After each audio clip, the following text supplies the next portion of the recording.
What if I told you that if the Vikings never traded for Adam Thielen, this team might be undefeated?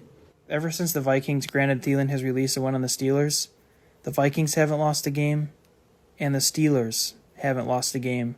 So it looks like this may work out for both sides. The Minnesota Vikings brought Adam Thielen back to Minnesota after Jordan Addison was set to miss the first couple games of this NFL season. The Vikings were looking for a veteran wide receiver that knew Kevin O'Connell's system, and Adam Thielen was at the top of their list.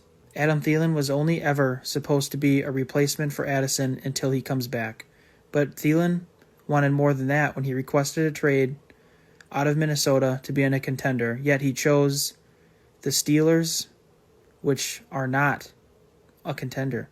Thielen did almost nothing in this Vikings offense, which doesn't surprise me because Speedy Naylor has taken a huge step up this year, taking all of his reps. And after Adam left after the 2022 season on kind of bad terms when the Vikings didn't pay him enough money, he did go and prove himself that he could still be at the top of his game at this point of his career, putting up a 1,000-yard season for the Panthers. But Thielen just isn't the same player as he was. He will retire at the end of the year, and the Vikings granted him his release to go on a contender, and he chose the Steelers.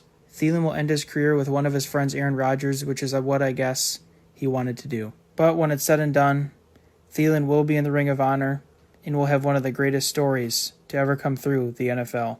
But maybe this is just another case of the Minnesota Vikings being the nice guy. Minnesota nice.